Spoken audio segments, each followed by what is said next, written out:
Hello everyone. So I've entered this Mul-T-Lock challenge before, but one of the confusion was how many pins and all that other stuff. So I went and rewatched his video, and even though he had repeated it multiple times that you could do multiple entries, I never caught that in the first video. He said it's any two locks. Basically, you should go watch his video, to clarify in case I screwed this up. But it's basically any two locks of any kind in a row as long as there's no interruptions. You don't even have to gut them and all that. So, I have this Master Lock Pro Series 7035 closed shackle. I'm going to try to pick that one. And this Master Lock, it's like a contractor grade. They call it a 930, but I've seen it called a 6320 or some shit like that lately. Sometimes it's stamped with both of them on there. Both of them are, both of them are ball bearing, and that one's pretty heavy. So that's the two that I'm going to do. And I'm going to try to do that with all this in a vise, which, like I said, I don't normally do stuff in a vise that much, but I might as well get used to it. Close this sucker up, make sure it's definitely closed. Put it in there. Sorry, I'm going to bump the camera and everything for a little bit, but I got to adjust this up. What I really like about this, besides being an awesome challenge and everything, is it gives you an excuse to pick a lock on video again, not that I need an excuse, but if you've already picked a lock once before, a lot of times you just set it aside and you kind of forget about it, and you're like, on to the next thing. And you kind of forget sometimes about the ones that are really interesting or fun to pick. And like I said, who really needs an excuse to pick? But this is a good one because it's a pretty good challenge, I looked at that video again, and those are really interesting locks. And locks like that don't come cheap usually. They're kind of expensive, so just being able to get your hands, on an expensive lock and to play with it is a lot of fun. I don't know if this heavy bar is going to fit in here or not. Top the keyway. I might just go bottom of the keyway tension with a medium wide as long as I don't lock it up. I've modified this one right here. I ground this side down a little bit. It was a big one. And what that does for me is when I'm in here and I'm trying to pick off the bottom of the warding, I have a little bit more clearance for the pick to have room to pick off of, and I'm still able to tension the lock without binding the core most of the times if you get it right. I'm still experimenting with the depth of it because you don't want to go too far. You'll start hitting the warding down there. Alright, so let me go and try and do this and stop running my mouth and start picking. I use a 15 thousandths Peterson hook one just for the beginning of it, just for the hell of it. And see what we get here. I may switch over to my Tron. I'm going to do that right now. I'm in a really awkward position for me. I hope it's good for the camera. Get in there. Alright. He said it doesn't matter the amount of time it takes you to pick him either, so you may be in for a long haul. What I'm going to do is if I get these suckers fast, because I doubt it, it's already spent 4 minutes and I barely already stuck the pick in there. I was going to say if I get them fast, I'll pick both of them quickly and guess, there we go, I got that sucker. Guess the number of, there's no spring on the back of that shackle. Guess the number of pins. There we go. Verified opening. Set you over there and get the next beastie in there. What I was going to do is, like I said, try to pick both of them open quickly, and then relatively quickly, and then guess the number of pins. And then for those of you interested, and if we have enough time, I will try to gut at least one of them. This one right here I know does not have the C-clip that I'm used to and everything, and you got to rotate the core a certain way. And I made a video on basically the first time I picked this lock, I had already gutted it because that just came about from trying to get this thing back together after trying to gut it one time just to see what was inside of it. So there we go with all that rambling on. I'm going to try the same trick here with this one. Whoops, I think that's the wrong tension wrench. Things have changed on me all of a sudden. Where did my tension wrench go? There it is, hiding from me. Right. So 5 minutes, 47 seconds. I don't think we're going to have time to gut these suckers, but you don't have to. It's just, I want to get into the practice of picking and gutting, you know what I mean? And the main thing about that is if it's taking you a long time to gut a lock, then you better get faster at picking. Ooh, look at that! Whoa! That was a good one for me. I mean, that was pretty cool. So, you know me, I'm always crazy with numbers and silly numbers and stuff, so my number guess will be 666. I want to freak out all of you people out there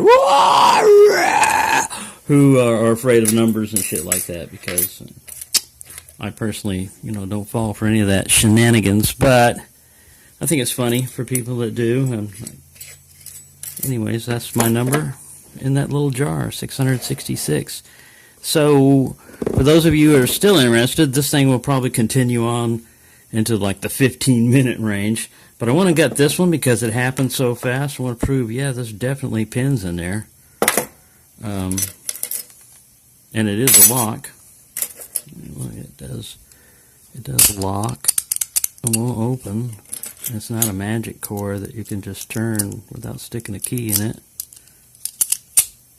So there we go. It just surprised me how fast I got that one open, because I thought this one was really going to take me a while. And that one I wasn't sure about. Anyways, that's pretty cool. Let me see what I need to get this sucker open. Another one of those damn little Allen heads. I thought I had everything out here for a gutting.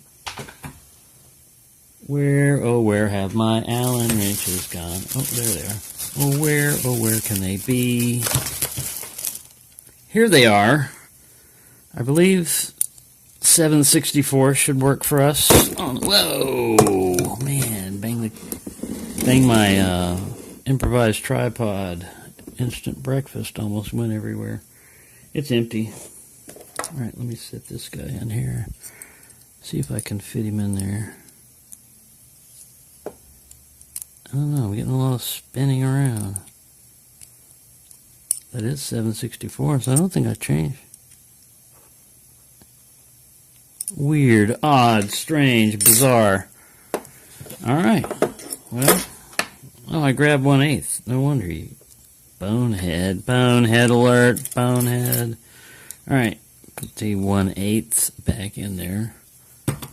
Grab the proper size wrench. I told you, gutting for me on most of these videos are never normal.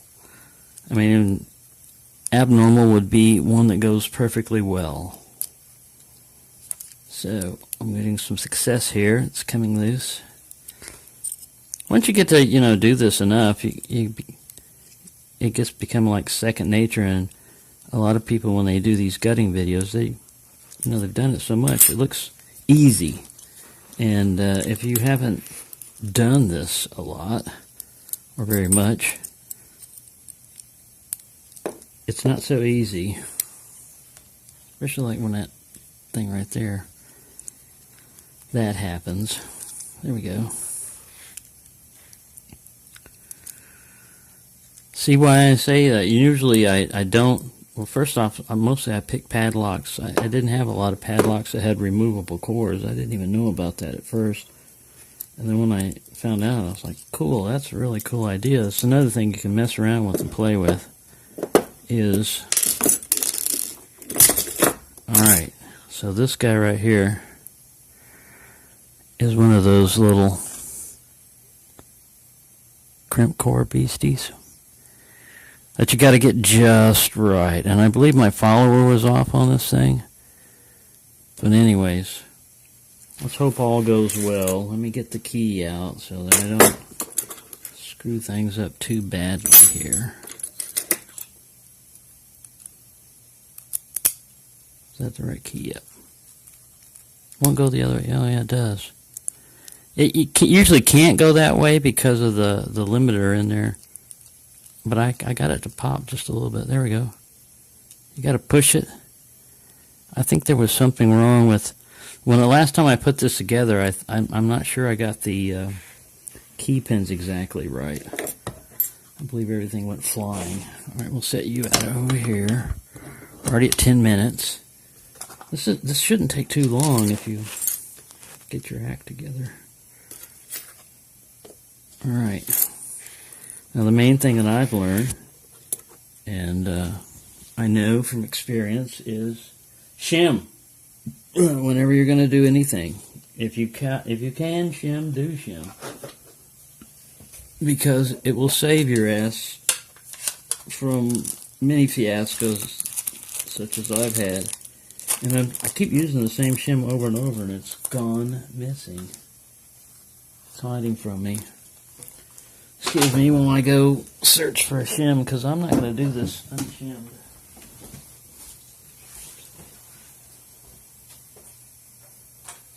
Where has my little shims gone? Oh, where are they? Oh, also, man, at the end of this video, I got to show you. I found this table that they were throwing out in the dumpster, and all it is, it's got a little paint on it and stuff like that, but it's a perfect lock table, man. I mean, it looks like it was an office table or something, or, you know, a writing table. It's got wood on it and stuff. It looks kind of crappy, but it was free. All I had to do was pick it up and take it up to my apartment, which wasn't easy, but I got my buddy to help me. Where am I? Oh, yeah, I'm looking for shims. Nobody wants to hear all that other stuff. Well, it's kind of lock related. It's kind of lock lab type related stuff, because I'll be able to put all my stuff in one pile. Not really one pile. I got, you know, bench grinder's not going to fit on it, nor will the vise, but that's okay. Well, we're going to break in a new shim, because I can't find the other one. It ran away. I had dinged it up a little bit, but I've been using that one shim over and over again. It was a Sparrow shim, not the radio tag or the security tag ones. They're alright. They're good, you know, as everything, but they're extra flimsy. I doubt if they would have survived as many guttings as Adventures in Gutting. Alright, so for those of you who don't know what shimming is, you basically stick this guy in here, and it's going to act to help if you misguide your follower or you misline this. See this little ledge here? That will get in your way if you're trying to gut this thing and line it up. And for some reason this shim don't want to go in. Maybe I need a smaller one. Here we go. Because if you've got this thing turned like this, there should be a shear line. It should just fit straight down there. That's giving me a lot of resistance. Something weird going on already with my... I told you they're not normal guttings. We're at 14 minutes, so you'll have to take my word for it. You can see there are pins in there, or at least key pins, and certainly are driver pins in there. But now that I've done this, I may have to make another video on this gutting, because that's not a requirement of the contest or anything else. And I really just wanted to pick a couple of locks on camera. And say hi to everyone. Hi. Hi. Oh, there's my beat up shim right there. It was right in front of me.